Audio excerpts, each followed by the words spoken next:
Hey guys, welcome back to the channel. If you're new here, hi, my name is Samantha. Thank you so much for joining me on this journey. So in today's video, I am working in my front garden bed.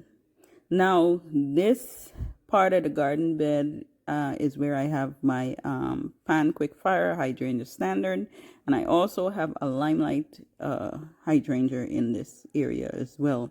Both hydrangeas have some sort of either fungus or fungus disease, or there's something going on with it.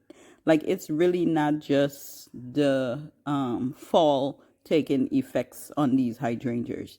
Now, I've took a long time to get these hydrangeas, and I really don't want to lose them.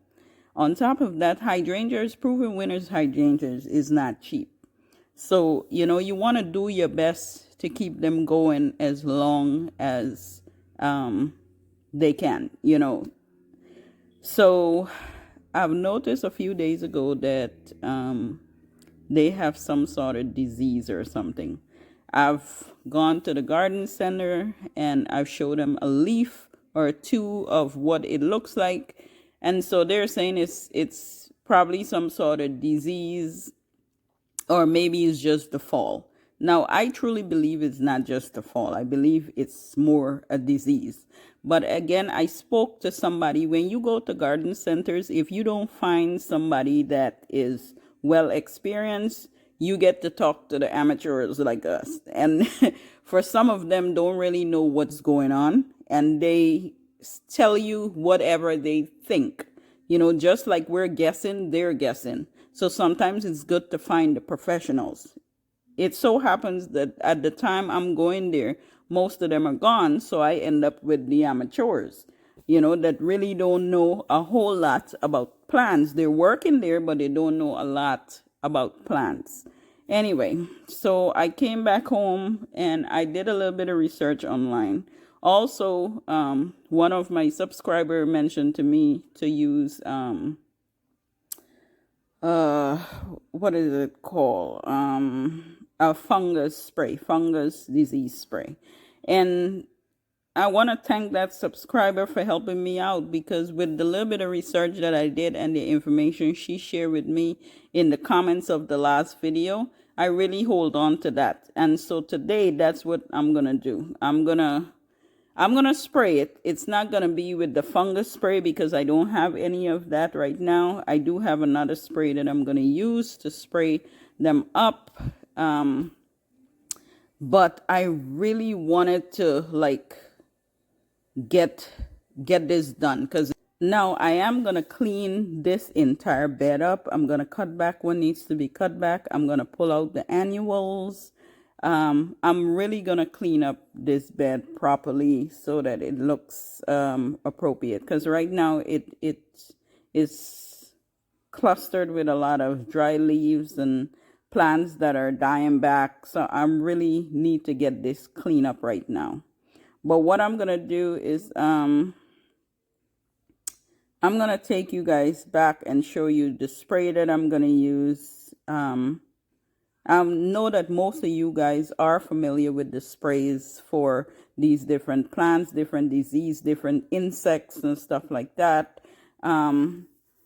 That also was recommended online. When I look online, it was one of the sprays that people are using for the different disease, fungus, and to control all the aspects of these plants. So that's one that I'm going to try first, and I'm going to spray it weekly.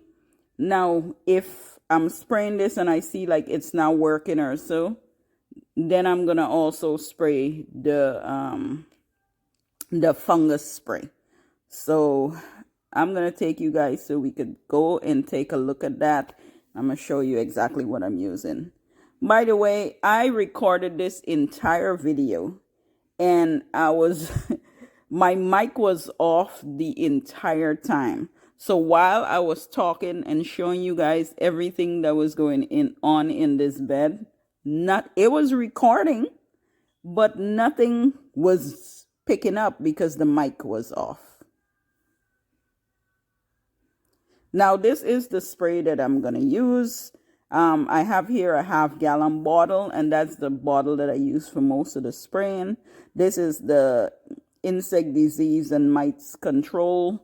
This is what I'm going to use on the hydrangeas. Now, a lot of people use it. They said it's not really recommended for hydrangeas, but some people do use it and spray on the hydrangeas. So I'm going to give it a shot. I mean, I am trying almost every and anything right now to see how I can save my hydrangeas. Now, this is also for black spots, so maybe it will help me out in one way or the other. Now, on the back of this bottle is saying that I should use, I think, 5 1/4 teaspoon in a gallon of water. Now, since my bottle is half-gallon, I am going to use about 3 spoons, which is a little bit more than required. I'm going to put about 3 spoons in this half-gallon, and that's what I'm going to spray with. If you're at home and it's something that you want to do for your shrubs and plants and whatever, just don't do as I say. Just follow the instructions on the bottle and to get yours done. Because again, I am using a little bit more than actually required for a half-gallon bottle. I just don't want to have to sit down there and do the math right now in my head, and I'm worrying about my hydrangeas dying. So again, do as you read on the bottle. Don't do as I do. Okay? Now, if you want to follow me, it's all good. Anyway, this is what I'm going to be taking care of today. I'm so glad I get a chance to come out here. You guys have no idea. Really glad about this. Now I have my gloves, my pruners. I also got some scissors out here. I like using the scissors sometimes. They're good garden scissors. But actually those are regular scissors. But I do love using them in the garden. So yeah, let's go out there. Let's go take care of these plants, because y'all, if you're a plant lover like me, oh my goodness, it does something to the heart. So let's go out there and get this taken care of and get these hydrangeas clean up.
Okay, so I got this section cleaned up.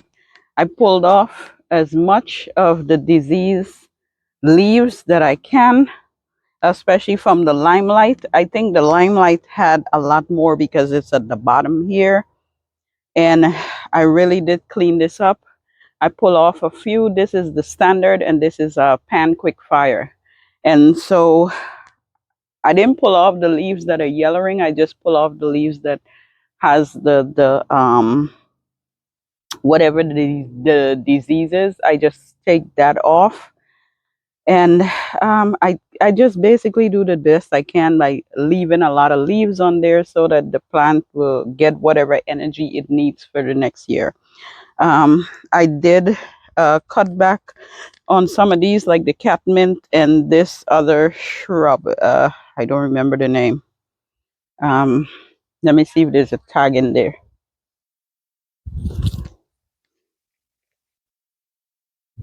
Okay. Well, white gar. Okay, put back this tag. Okay, so I did cut this back as well. Um, I pull out the annuals that was in this bed, especially over this side. I pull all the annuals out and I cut back the lily. Now everything else looked pretty much good. Um, and this is the ornamental onion. I cut this back as well.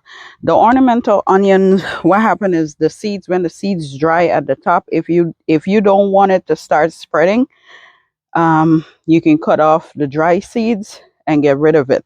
Now, if you do want more of the ornamental onions, you could actually leave the seeds on there and it's going to drop and come up. Um, and this information I'm sharing is just based on the garden center. I didn't look this up. I had no experience with it. It's the first time I'm planting the ornamental onion, and I planted during the summer season, the early summer, and that was the information I got on it. So if you have ornamental onions in your yard, that's the information I got on that part. Um, but everything else, as far as the bed looking well tucked in and clean up for the fall, it's doing pretty good. There's one more spot that I need to clean up before I do any spraying. I'm gonna clean up in this other area real quick. Okay, so under this crepe myrtle tree, this is a white crepe myrtle. It's starting to go dormant. The leaves are turning yellow. It gets really big and looks beautiful. But under this tree, I do have a lot of annuals. I also have the perennial mums, and these mums have been blooming all summer straight through. I mean, I really did get a show of this. I still am getting a show because they look really nice, but there's annuals that is around that needs to come out that are truly finished. They're finished. So I'm gonna pull out what needs to come out and just leave the ones that looks really nice. This section is finished. Let me tell you something. Have you ever looked at something from a distance and it looks so beautiful, and then when you got close to it, you're like, what the heck? These plants are not on irrigation. They need some serious water. It's been dry, although it's been cold and chilly some days and stuff. These plants need some serious water. It's like if the cold stepped in and I gave up. I have to put some water on these plants. I felt so bad just now when I was cleaning in between them and realized they were so dry. These plants need some serious water. The good thing is that I have my hose stretched out right here, so I'm just gonna turn it on and really drench this area. I also took a little advantage of cleaning this up a little bit as well, because although it looked really pretty, and even when you get close to this area here done so well for the year, so it's been beautiful. It's I hope it looks more lush and full and everything about this next year. So but I did clean it up a little bit. Now I do have some boxwood that I have to cut back, like trim them up some, and I'm waiting for my clippers to charge, my trimmer to charge, so I can do that part. But let's talk a little bit about the spraying part of it. The spraying of the hydrangeas. Okay, so about the spraying, I was gonna spray it right now. Um, because that was the plan, but it is way too hot right now to actually spray this. And the pollinators are still around here. If you look, well, it's hard to see them on camera, but there's still a lot of pollinators flying around. But so what I'm gonna do, it may be later this evening. Um, I'm gonna probably come out and spray the hydrangeas, and maybe spray the plants around it as well, because it is way too hot. It's way too hot right now to spray anything. Also, this grass next year, I think it looks beautiful. The grass looks beautiful, but I think it's gonna fit another spot. I think I'm gonna remove it next year, spring, um, and put it in a different area. It's just way too much for this little corner, and maybe I'll get to put something else a lot prettier in this corner. So all right, so it is very warm right now. It's really hot. I think our highest is like 81 today. I'm really glad I got a chance to come out here and do something. Really did some do some cleaning up. Thank you so much to the subscriber that responded to my message. I really do appreciate your help. I'm grateful to the garden center and the little bit of research that I did, because honestly, I needed to do something, and I'm glad that area looked the way it do right now. It's nicely cleaned up. It looks beautiful. And I really, really am glad that I got a chance to do that. Anyway, I hope you guys get a chance to do something amazing, something beautiful, and I will catch you all in my next video. Bye for now.